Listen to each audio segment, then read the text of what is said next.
अस्सलाम वालेकुम दोस्तों, उम्मीद करता हूँ आप सब खैरियत से होंगे। मैं आपके लिए रोज़ाना नई नई कहानियाँ लेकर हाज़िर होता हूँ।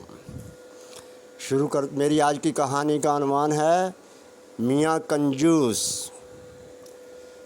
कहते हैं जब गीदड़ की शामत आती है तो वो शहर का रुख करता है, मगर जब मियाँ कंजूस की शामत आई तो इसकी बीवी ने उनसे अम्मों की फरमाइश कर दी। मियाँ कंजूस का असल नाम हामिद खां था, मगर मोहल्ले का हर छोटा बड़ा कंजूसी की वजह से इसको मियाँ कंजूस कहता था। खैर, मियाँ कंजूस ने फरमाइश सुन तो ली, फिर बहुत हिम्मत करके अपने संदूक में से कुछ पैसे निकाले और बहुत शान से अपनी जेब में रख कर बाज़ार का रुख किया।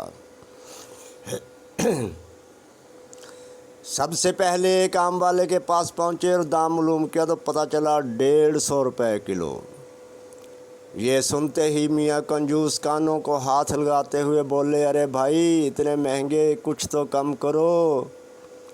ये सुनकर आम वाले ने जवाब दिया, इससे सस्ते लेने हैं तो आगे जाओ। मियाँ कंजूस फ़ौरन आगे चल पड़े। आगे चलकर दाम दरियाफ़त करने पर मालूम हुआ कि आम 150 रुपये किलो ही हैं। कीमत सुनकर कंजूस मियाँ बुरा सा मुँह बनाकर बोले, खुदा का खौफ करो, इतने महंगे आम बेचते हो, इतना उम्दा माल सस्ता नहीं मिलेगा। आम वाले ने कहा। अब मियाँ कंजूस एक और आम वाले के पास पहुँचे। आमों की हालत काबिले दीद थी, पिचके, गले, सड़े, जिनसे रस बह रहा था। हज़ारों की तादाद में मक्खियाँ भिन भना रही थी। मियाँ कंजूस ने पूछा, भई आम क्या किलो दिए हैं?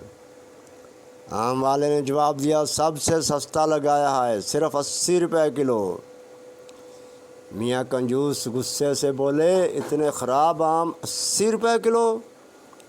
आम वाले ने कहा, बाबूजी, इससे सस्ता आम कहीं नहीं मिलेगा। हाँ, आपको मुफ्त चाहिए तो सामने कुएं पर आम का दरख्त लगा है, वहाँ से तोड़ लो।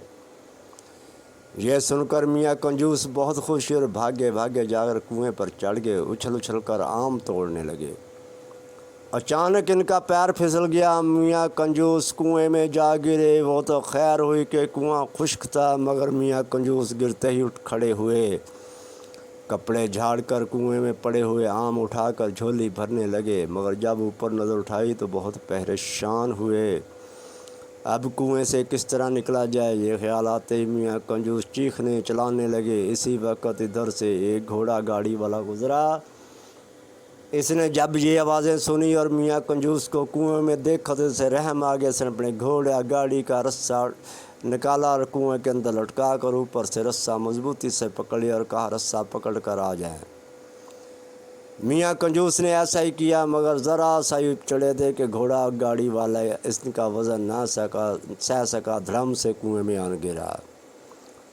मियाँ कंजूस दोबारा कुएं में परेशान होकर चलाने लगे। इनके साथ घोड़ा गाड़ी वाले ने भी चलाना शुरू कर दिया। अचानक इस आम के दरख्त का मालिक वहाँ पहुँच गया। इसने देखा और हैरान होकर पूछा, तुम दोनों कुएं में क्या कर रहे हो? जब मियाँ कंजूस ने तमाम बात इस आम वाले के मालिक को बताई, मालिक ने कहा, अगर आप मुझे 200 रुपये दें तो मैं आपको निकाल दूँगा। यह सुनकर मियाँ कंजूस ने नाचारा वादा कर लिया। जब दोनों को मालिक ने बाहर निकाल दिया, मियाँ कंजूस ने मजबूरन 200 के नोट मालिक को दे, खाली हाथ घर आ गए। देखा बच्चों, लालच का अंजाम।